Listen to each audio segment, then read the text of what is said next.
ನಾವು ಸೌಹಾರ್ದತೆಯಲ್ಲಿ ಇರಬೇಕು ಹೇಳುವಂಥದ್ದು ವಿಷಯ 50 ವರ್ಷ ಮೊದಲು ನಿಮಗೆ ಗೊತ್ತಾಗಿದ್ದರೆ ಇವತ್ತಿನ ದಿನದಲ್ಲಿ ರಾಷ್ಟ್ರ ಮಟ್ಟದಲ್ಲಿ ಇಷ್ಟು ಗೊಂದಲ ಆಗುವಂತ ಕಾರಣ ಇರ್ತಿರ್ಲಿಲ್ಲ. ಯಾಕಂದ್ರೆ ಒಂದು 50 ವರ್ಷ ನಂತರವೇ ಇಲ್ಲಿ ಇಡೀ ರಾಷ್ಟ್ರ ಮಟ್ಟದಲ್ಲಿ ಹಿಂದೂ ಮುಸ್ಲಿಂ ಹೇಳುವಂಥದ್ದೊಂದು ತೊಂದರೆಯಲ್ಲಿ ಇದ್ದಂತ ಗಲಾಟೆ ಕೆಂಪು ಕಣ್ಣು ಮಾಡಿ ನೋಡುವಂತ ಪರಿಸ್ಥಿತಿ ನಿರ್ಮಾಣ ಮಾಡಿದ್ದು ಅಲ್ಲಿಂದ ಚಾಲಾಗಿದೆ. ಯಾಕಂದ್ರೆ ವಿಶ್ವ ಹಿಂದೂ ಪರಿಷತ್ತಿನ ಮಾರ್ಗದರ್ಶಕರಾಗಿದ್ರು. ಆವಾಗಲೇ ಇಫ್ತಾರ್ ಕೂಟ ಮುಸಲ್ಮಾನರನ್ನು ತಕೊಂಡೇ ನಾವು ಏನಾದ್ರೂ ನಾವು ಸೌಹಾರ್ದತೆಯಲ್ಲಿ ಇರ್ಬೇಕಂತ ಎನಿಸಿದ್ರೆ ಇದು ಈ ಪರಿಸ್ಥಿತಿ ಬರ್ತಿರ್ಲಿಲ್ಲ. ಮತ್ತು ಸ್ವಾಮೀಜಿಗಳು ರಾಷ್ಟ್ರ ಮಟ್ಟದೊಂದು ಸ್ವಾಮೀಜಿಗಳು ಪ್ರತಿಯೊಂದು ಹಿಂದೂ ಧರ್ಮದ ಬಹುತೇಕ ಹಿಂದೂ ಧರ್ಮದವರು ಅವರನ್ನು ಮಾನ್ಯತೆ ಮಾಡುವಂತವರು. ಸ್ವಾಮೀಜಿಗಳು ಖಾಲಿ ಒಂದು ರಾಷ್ಟ್ರ ಮಟ್ಟದಲ್ಲಿ ಅಯೋಧ್ಯ ರಾಮ ಮಂದಿರದ ನಂತರ ಆದಂತ ಗೊಂದಲಕ್ಕೆ ಸ್ವಾಮೀಜಿಯವರು ಒಬ್ರು ಕಾರಣಕರ್ತರಲ್ಲ. ಅಂತ ಸ್ವಾಮೀಜಿಯವರ ಅನ್ಯೋನ್ಯತೆ ಇರಬೇಕು ಹೇಳುವಂತ ನಮ್ಮ ಇಡೀ ನಮ್ಮ ಮುಸಲ್ಮಾನ ಬಾಂಧವರಾಗ್ಲಿ ನಾವು ಹಿಂದೂಗಳಾಗ್ಲಿ ನಾವು ಅನ್ಯೋನ್ಯತೆಯಲ್ಲಿ ಇರಬೇಕು ಹೇಳುವಂತ ಭಾವನೆ ಆವಾಗಲೇ ಯಾಕೆ ಬೀಜ ಬಿತ್ತಲಿಲ್ಲ? ಅಲ್ಲ, ಅನ್ಯೋನ್ಯತೆಯಲ್ಲಿ ಇರಬೇಕು. ಹಾಗಾದ್ರೆ ಅವರು ಬರೀ ಬಂದು ಅವರ ಮಠದಲ್ಲಿ ಬಂದು ಇಫ್ತಾರ್ ಕೂಟ ಮಾಡುದಾದ್ರೆ ಅಲ್ಲ, ಒಂದ್ ನಿಮಿಷ, ಅವರ ಖಾಲಿ ಅವರ ಮಠದಲ್ಲಿ ಇಫ್ತಾರ್ ಕೂಟ ಮಾಡುದಾದ್ರೆ ಅವರ ಮಾರ್ಗದರ್ಶನ ಪ್ರತಿಯೊಬ್ಬರಿಗೆ ಸಿಗ್ಬೋದಿತ್ತಲ್ಲ.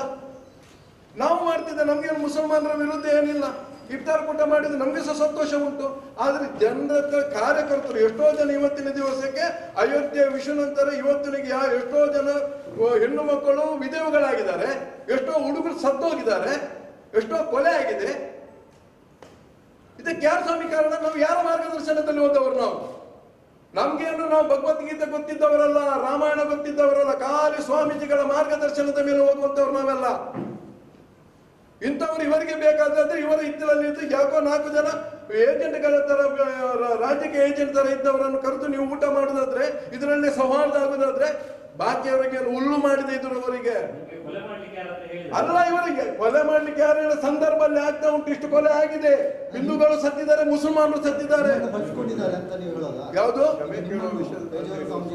ಇಡೀ ಹಿಂದೂ ಸಮಾಜ ಬಳಸ್ಕೊಂಡಿದ್ದಾರೆ. ಇಡೀ ಹುಡುಗರನ್ನು ಯಾವ ನಾಯಕರಿದ್ದಾರೆ ಅವ್ರು ಬಳಸ್ಕೊಂಡ ಪರಿಸ್ಥಿತಿ ಇವತ್ತಿನ ದಿವಸಕ್ಕೆ ಕರ್ನಾಟಕದಲ್ಲಿ ನೋಡಿ ಸ್ವಾಮಿ. ಉದಾಹರಣೆಗೆ ಯಾವ ಮುಸಲ್ಮಾನ ಯಾರ ಮನೆಗೆ ಬಂದು ದೊಂಬಿ ಮಾಡಲಿಲ್ಲ. ಪರಿಸ್ಥಿತಿ ಹಾಕಿದ್ದಾರೆ. ಯಾರು ಹಾಕಿದ್ದು?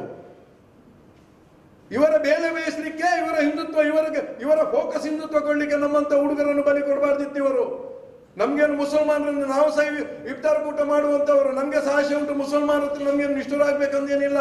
ನಮ್ಮ ಪರಿಸರ ಇರುವಂತ ಮುಸಲ್ಮಾನರೇ, ನಮ್ಗೇನು ಯಾರ ಹತ್ರ ವಿರೋಧ ಮಾಡುವಂತದ್ದು ಅಗತ್ಯ ಇರಲಿಲ್ಲ. ಇವರ ಮಾರ್ಗದರ್ಶನದ ಮೇಲೆ ಓದೋದು ನಾವು. ಇವತ್ತಿನ ದಿವಸ ಕೇಳ್ತಾರೆ ಮಧ್ವಾಚಾರ್ಯರಿಗೆ ಕೊಟ್ಟದ್ದು ಮುಸಲ್ಮಾನದವರೇ ಹೇಳಿ, ಅವರಿಗೆ ಇತಿಹಾಸ ಇನ್ನೂ ಅರ್ಥವಾಗಲಿಲ್ಲ, ಇವರಿಗೆ ಬೇಕಾದಂತ ಇತಿಹಾಸ ರಚನೆ ಮಾಡಿರ್ಬೋದು ಅಂತ ನಾವು ತಿಳ್ಕೊಳ್ತೇವೆ ಇದರಲ್ಲಿ. ಹಾಗಿದ್ರೆ ಅವರು ಒಂದು ಕೆಲಸ ಮಾಡಲಿ. ಅವರು ಯಾರನ್ನು ರಾಷ್ಟ್ರ ಮಟ್ಟದ ನಾಯಕರು ಹೌದಲ್ಲ ಅವರು ಸ್ವಾಮೀಜಿಗಳು. ರಾಷ್ಟ್ರ ಮಟ್ಟದಲ್ಲಿ ಅವರು ಯಾರು ರಾಮ ಮಂದಿರ ಮಾಡಿದ ಮೇಲೆ ಇಡೀ ರಾಷ್ಟ್ರದಲ್ಲಿ ಬೆಂಕಿ ಉರಿಯಿತು. ಎಷ್ಟೋ ದಿವಸ ಕರ್ಪಿ ಹಾಕಿದ್ದಾರೆ ಆ ಟೈಮಲ್ಲಿ. ಆ ಟೈಮಲ್ಲಿ ಅವರ ನೇತಾರ ಹತ್ರ ಹೋಗಿ ನಾವು ಕುತ್ಕೊಂಡು ಏನಾದ್ರೂ ನಾವು ಸಂವಾದತೆಯಲ್ಲಿ ಮಾಡುವ, ನಾವೇನು ಇಫ್ತಾರ್ ಕೂಟ ಮಾಡುವ, ಅಲ್ಲ ನೀವು ಮಠದಲ್ಲಿ ಏನು ಬೇಕಾದ್ರೆ ಭೋಜನ ಹಾಕಿ ಅವರ ಖುಷಿ ಬಂದಾಗ ಭೋಜನ ಮಾಡಲಿ, ನಮ್ಗೇನು ತೊಂದರೆ ಇರಲಿಲ್ಲ. ನಮ್ಮ ಮನಸ್ಸಲ್ಲಿ ಎಲ್ಲಾ ಕಾರ್ಯಕರ್ತರ ಮನಸ್ಸಲ್ಲಿ ವಿಷ ಬೀಜ, ಮುಸಲ್ಮಾನರು ಹೇಳುವಂತ ವಿಷ ಬೀಜ ಬಿತ್ತಿ ಇವತ್ತು ಅವರು ಬೇಕಾದವ್ರ ಹತ್ರ ಮಾಡ್ತಾರೆ. ನಮ್ಗೇನು ನಮ್ಮ ಹತ್ರ ಅವ್ರ ಕ್ಷಮೆ ಬೇಕಾದ್ರೆ ಬೇಡುದ ಅಗತ್ಯ ಇಲ್ಲ. ನಮ್ಗೆ ಯಾರು ಮುಸಲ್ಮಾನರು ನಮ್ಮೊಟ್ಟೆ ಅಲ್ಲಿ ಬಂದು ಬೇಜಾರು ಮಠದಲ್ಲಿ ಬಂದು ನಮಾಜ್ ಮಾಡಿದ್ದಾರೆ, ಅವರಿಂದ ನಮ್ಗೆ ಅವರದ್ದೇ ಇದು ಪಳ್ಳಿಯಲ್ಲಿ ಅಲ್ಲ ಅವರದ್ದು ಮಸೀದಿಯಲ್ಲಿ ನಮ್ಗೆ ಹನುಮಾನ್ ಚಾಲಿಸ್ ಓದ್ಲಿಕ್ಕೆ ನಮ್ಗೊಂದು ಅವಕಾಶ ಮಾಡಿಕೊಡ್ಲಿ. ನಾವು ಸಹ ಹೋಗಿ ಹನುಮಾನ್ ಚಾಲಿಸ್ ಆವಾಗ ನಮ್ಗೆ ನಮ್ಮ ಸೌಹಾರ್ದತೆ ಏನಂತ ಗೊತ್ತಾಗ್ತದೆ. ಇವರು ಬೇಕಾದಾಗ ಅವರು ಕರೆದು ಅವರು ಒಳ್ಳೇದಾಗುದಾದ್ರೆ ಬಾಕಿಯನ್ನು ಪುಕ್ಸಟ್ಟೆ ಬಂದವರೆಲ್ಲರೂ ಎಷ್ಟೋ ತಾಯಿಗೆ ಮಕ್ಕಳಿಲ್ಲದಂತ ಪರಿಸ್ಥಿತಿ ಮಾಡಿದ್ದಾರೆ. ಇವರ ಮಾರ್ಗದರ್ಶನ ಇದೇನಾ ನಮ್ಗೆ ಕೊಡುವಂಥದ್ದು? ಅಲ್ಲ ಅಲ್ಲ ಅಲ್ಲ ಅಲ್ಲ, ಇದುವರೆಗೆ ನಾವು ಮಾರ್ಗದರ್ಶನ ಕೊಡ್ಕೊಂಡದ್ದು ಶ್ರೀರಾಮ್. ಯಾವುದು ಇನ್ನೂ ಆಲೋಚನೆ ಮಾಡ್ಬೇಕಾಯ್ತು ನಮ್ಗೆ. ಇವರ ಬೆನ್ನಲ್ಲಿ ಹೋದಂತವ್ರಿಗೆ ಎಂತ ಇನ್ನೆಂತ ಚೂರಿ ಹಾಕುವಂತ ಪರಿಸ್ಥಿತಿ ಬರ್ತದೆ ಇದುವರೆಗೂ ಗೊತ್ತಿರಲಿಲ್ಲ ಇತ್ತು.